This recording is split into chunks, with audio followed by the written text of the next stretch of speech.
दुनिया भर में आलोचना और भारत के कड़े रवैये के बाद ब्रिटेन ने अपनी नई ट्रैवल गाइडलाइंस में कोविशील्ड वैक्सीन को मान्यता तो दे दी, लेकिन इसमें अभी भी एक पेंच फंसा है। वो ये कि बिना क्वारंटीन के यात्रा करने वाले 17 देशों के लिस्ट में भारत का नाम अभी भी नहीं है। यानी अभी भी फुली वैक्सीनेटेड भारतीयों को ब्रिटेन में 10 दिनों के लिए क्वारंटीन होना पड़ेगा। आज नोदिस के इस वीडियो में हम आपको ब्रिटेन की नई वैक्सीनेशन पॉलिसी के बारे में बताएंगे। जानेंगे भारतीय नागरिकों पर इसका क्या असर होगा। आप बस बने रहिए हमारे साथ। सबसे पहले आपको बताते हैं ब्रिटेन की नई वैक्सीनेशन पॉलिसी को लेकर क्या विवाद है। दरअसल ब्रिटेन ने सीरम इंस्टीट्यूट ऑफ इंडिया द्वारा बनाए गए कोविशील्ड टीके की दोनों खुराक लेने वाले लोगों के टीकाकरण को अपने यहाँ मान्यता नहीं दी थी, और यही थी विवाद की वजह। ऑक्सफर्ड एस्ट्राजेनेका की बनाई कोरोना वैक्सीन के फॉर्मूले से ही भारत में कोविशील्ड वैक्सीन बनाई गई है, लेकिन ब्रिटेन ने नए नियमों में एस्ट्राजेनेका वैक्सीन लेने वाले लोगों को क्वारंटीन से छूट दी, मगर कोविशील्ड लेने वालों को नहीं।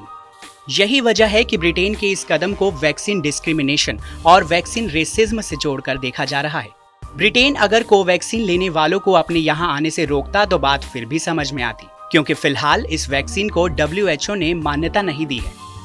लेकिन कोविशील्ड वैक्सीन को WHO से इमरजेंसी यूज अप्रूवल मिल चुका है। हालांकि भारत की ओर से दबाव बनाए जाने के बाद ब्रिटेन ने अपनी ट्रैवल पॉलिसी को एक बार फिर से रिवाइज किया है, जिसके बाद ब्रिटेन ने एस्ट्राजेनेका कोविशील्ड के साथ साथ एस्ट्राजेनेका वैक्सेविया और मॉडर्ना टकीडा के फॉर्मुलेशन को भी मान्यता दे दी है।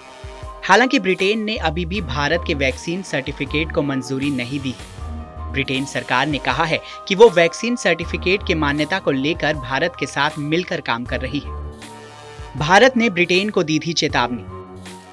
भारत सरकार ने इस मुद्दे पर ब्रिटेन को कड़ा संदेश भेजा था। भारत की तरफ से साफ कहा गया था कि ब्रिटेन ने कोरोना वैक्सीन कोविशील्ड को मान्यता नहीं देकर भेदभावपूर्ण रवैया अपनाया है, और अगर इसका कोई समाधान नहीं निकाला जाता है तो जवाबी कार्रवाई की जाएगी। UN जनरल असेंबली की 76वीं बैठक में शामिल होने न्यूयॉर्क पहुंचे विदेश मंत्री S जयशंकर ने ब्रिटेन की विदेश सचिव लिज ट्रस से मुलाकात करके भी ये मुद्दा उठाया।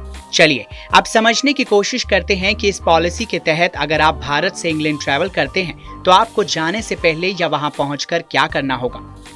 इंग्लैंड जाकर करना होगा इन शर्तों का पालन। दरअसल दूसरे देशों से ब्रिटेन की यात्रा करने वालों के लिए फिलहाल ब्रिटेन में लाल, एम्बर और हरे रंग की 3 अलग अलग सूचियां हैं। कोरोना के खतरे के मुताबिक अलग अलग देशों को अलग अलग लिस्ट में रखा गया है, लेकिन अब नई ट्रैवल गाइडलाइंस के मुताबिक 4 अक्टूबर से सभी सूचियों को मिला दिया जाएगा और सिर्फ एक लाल सूची बाकी रहेगी। इस सूची में आने वाले देशों के यात्रियों को ब्रिटेन की यात्रा करने पर पाबंदियों का सामना करना होगा। जो देश रेड लिस्ट में नहीं होंगे उनके लिए नियम यात्री के वैक्सीनेशन स्टेटस पर निर्भर करेंगे। कोविशील्ड लगवाने वाले भारतीय यात्री ब्रिटेन जा रहे हैं तो उन्हें इंग्लैंड की फ्लाइट पकड़ने से 3 दिन पहले कोरोना टेस्ट कराना होगा। इंग्लैंड पहुंचने के दूसरे दिन और 8वें दिन कोविड टेस्ट होगा, जिसकी बुकिंग आपको ट्रैवल से पहले ही करानी होगी। इंग्लैंड पहुंचने के 48 घंटे के अंदर पैसेंजर लोकेटर फॉर्म भरना होगा। जहां रुक रहे हैं वहां 10 दिन तक खुद को क्वारंटीन करना होगा। अगर आप कोरोना पॉजिटिव पाए गए तो फिर 10 दिनों के लिए क्वारंटीन होना होगा। वैक्सीन पॉलिसी पर क्या कहता है WHO? WHO का मानना है कि किसी भी देश को दूसरे देश के वैक्सीनेट हो गए लोगों की यात्रा से जुड़े अलग अलग रूल्स बनाने ही नहीं चाहिए। सीधे सीधे शब्दों में कहें तो WHO यात्रा के लिए वैक्सीन पॉलिसी के खिलाफ है। WHO तो ये भी साफ कर चुका है कि अंतरराष्ट्रीय यात्रा के लिए टीकाकरण की जरूरत ही नहीं है। इससे हम पूरी दुनिया को 2 हिस्सों में बांट देंगे। एक हिस्सा वो जो दोनों डोज लेकर वैक्सीनेट हो चुका है, और दूसरा हिस्सा वो जिन्हें अब तक वैक्सीन नहीं लग पाई है।